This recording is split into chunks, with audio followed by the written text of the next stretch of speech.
ఎందుకు Chennai super Kings పై ఇతర జట్ల అభిమానులకు నమ్మకం తక్కువ.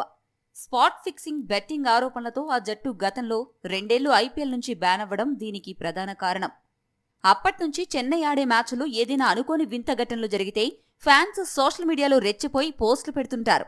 చెన్నై జట్టును బ్యాన్ చేయాలని డిమాండ్ చేస్తుంటారు. మరోసారి కూడా అదే జరిగిందే. చిరకాల ప్రత్యర్థి ముంబైపై జరిగిన మ్యాచ్ వివాదానికి కారణమైందే. మ్యాచ్ ముగిసిన తర్వాత సోషల్ మీడియాలో ఒక వీడియో వైరల్ అయింది. చెన్నై బౌలర్ ఖలీల్ అహ్మద్ తన జేబులోని తెల్లటి వస్తువును కెప్టెన్ రుతురాజ్ గైక్వాడ్కు ఇస్తున్నట్లు ఆ వీడియోలో కనిపించింది. ఖలీల్ ఇచ్చిన వస్తువును రుతురాజ్ తన పాకెట్లో పెట్టుకున్నాడు. ఈ ఘటనను బాల్ ట్యాంపరింగ్ గా ముంబైతో పాటు ఇతర జట్ల అభిమానులు అనుమానిస్తున్నారు. ఈ వీడియో చూసిన తర్వాత ముంబై ఫ్యాన్స్ సీఎస్కేపై కోపంతో సోషల్ మీడియాలో కామెంట్లు పెడుతున్నారు. కొందరు చెన్నైని ఐపీఎల్ నుంచి బ్యాన్ చేయండని డిమాండ్ చేస్తున్నారు. ఇది కేవలం అభిమానుల కోపమా లేక నిజంగా ఏదైనా చీటింగ్ చేశారా అన్నది తేలాల్సి ఉంది. బీసీసీఐ లేదా ఐపీఎల్ అధికారులు ఇంకా ఈ విషయంపై ఎలాంటి రియాక్షన్ ఇవ్వలేదు.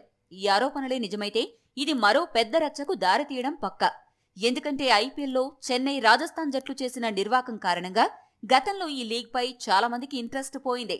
కానీ ఆ తర్వాత కొన్నాళ్లకు మళ్లీ కథ సాధారణ స్థితికి వచ్చింది. ఇక క్రికెట్లో బాల్ ట్యాంపరింగ్ అంటే బంతిని కృత్రిమంగా మార్చడం ద్వారా బౌలర్కు అనుకూలంగా పరిస్థితులు సృష్టించే ఒక నిషిద్ధ పద్ధతి.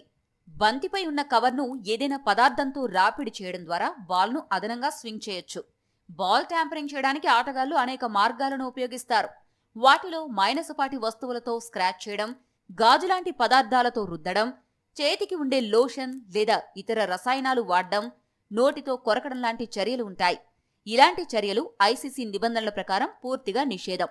బాల్ ట్యాంపరింగ్ చేసినట్లు ప్రూవ్ అయితే సంబంధిత ఆటగాళ్లకు నిషేధం, జరిమానాలు లాంటి కఠిన శిక్షలు విధిస్తారు. గతంలో ఆస్ట్రేలియా క్రికెటర్లు Steve Smith, David Warner, Cameron Bancroft ball tampering కారణంగా భారీ శిక్షలు ఎదుర్కొన్నారు.